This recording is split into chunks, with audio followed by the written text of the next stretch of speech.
Praise the lord. అగ్ని జ్వాల వంటి కన్నులను అపరంజిని పోలిన పాదములను గల దేవుని కుమారుడైన క్రీస్తు యేసునకు అనంత మహిమ ఘనత ప్రభావములు కలుగునుగాక. క్రీస్తు నామములో మీ అందరికీ కృపా సమాధానము విస్తరించునుగాక. ఈ దినపు యేసయ్య జీవపు మాట. ప్రకటన గ్రంథం 1వ అధ్యాయం 17వ వాక్య భాగము. ఆయన పాదముల యొద్ద పడితిని.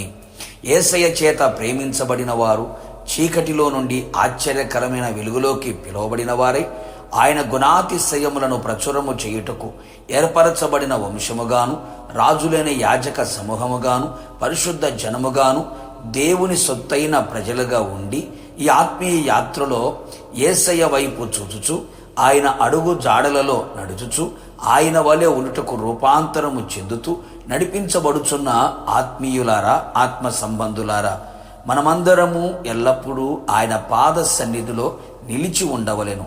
ప్రపంచములో ఆయన పాద సన్నిధిని మించిన విలువైన స్థలమును ఎక్కడ మనకు దొరకదు. నిజమే ప్రియులారా, మనము ఆయన పాద పీఠముగా మారిపోదము. మన జీవితమునకు ఆయన పాదములే శరణం, ఆయన పాదములే ఆశ్రయము. మన విశ్రాంతి స్థలములు ఆయన పాదములే. ఎలాంటి పరిస్థితులు మన జీవితంలో వచ్చినా మనము ఆయన పాద సన్నిధిని కోరుకొనేదము. ఆయన పాదముల యొద్ద దీనులమై గడిపెదము. మనమందరము ఆయన పాదముల యొద్ద కూర్చుండి ఆయన బోధ వినేవారమై ఉందుము. అట్టి వారికి విచారం ఉండదు, కలవరపడరు. అట్టి వారి ఎడల యేసయ్య కన్నీళ్లు విడుచును, వారి కొరకు గొప్ప కార్యములు జరిగించును, చరిత్రలో నిలిచిపోవునట్లు చెయ్యును, మరణమును నిరర్ధకము చెయ్యును, కట్టబడిన ప్రతి కట్లను తెంపివేయును.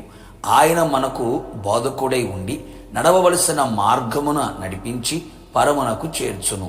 కుంటివారు, గుడ్డివారు, అంగహీనులు, మూగవారు మొదలైన వారిని తీసుకుని వచ్చి ఆయన పాదముల యొద్ద పడవేసిరి.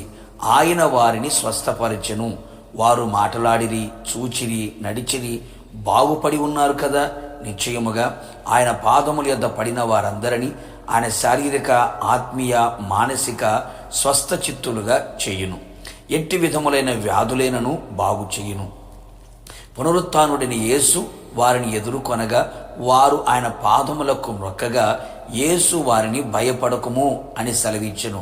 నా ప్రియులారా, నీవు ఏ భయాందోళన మధ్యలో ఉన్నావో, కలవరములతో కలత చెందుతూ ఉన్నావో, ఏ పరిస్థితులు ధైర్యమును కోల్పోయేటట్టు చేశాయో, ఆయన పాదముల యొద్ద నీవు నిలిస్తే ధైర్యమును, శుభమును నీకు కలుగు చేయును. నీవు ఆయనను చూతువు కదా. ఆయన పాదముల యొద్ద కన్నీళ్లతో నిలిచిన పాపాత్మురాలను ప్రేమించి ఆమె పాపములను క్షమించి ఆమెకు రక్షణ, సమాధానము దయచేసెను కదా.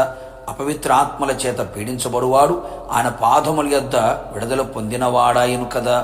పద్మాసు దీవిలో ఆత్మవశుడై ఆయన పాదముల యొద్ద ఉన్న భక్తునికి ఆయన ప్రత్యక్షతను అనుభవించున్నట్లుగా చేసి జరగబోయే సంగతులన్నిటినీ, పరలోకమును గూర్చిన సమస్తమును, ఆయన ఏమై ఉన్నాడో, ఏమి చెయ్యనై ఉన్నాడో సమస్తమును ప్రత్యక్షపరిచెను గనుక.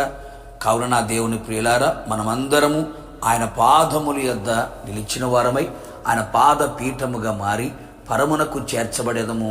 యుగ యుగములో యేసయ్యతో కూడా నిలిచి ఉండేదము. ప్రార్థన.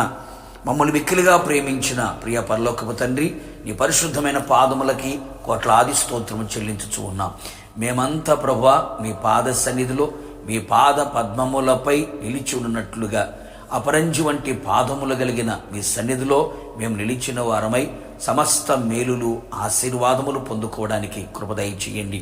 మీ పాద పద్మములపై నిలిచిన వారిని మీరు త్రోసివేసే దేవుడవు కాదు. కనికరించి కార్యాలు చేసి ఉన్నత స్థితులు నిలబెట్టగలిగిన సర్వశక్తి గల దేవుడు. మేమంతా మీ పాద పీఠముగా ఉండునట్లుగా కృప దయచేసి నీ మహిమగల రాకడలో మిమ్మల్ని ఎదుర్కొనే భాగ్యమును దయచేయమని యేసు పేరట వేడుకొని పొందుకొని ఉన్నాము తండ్రి. ఆమెన్. నిశ్చయముగా మీరును మీ కుటుంబ సభ్యులందరూ ఆయన పాద సన్నిధిలో నిత్యము నిలిచి ఉందురుగాక. God bless you.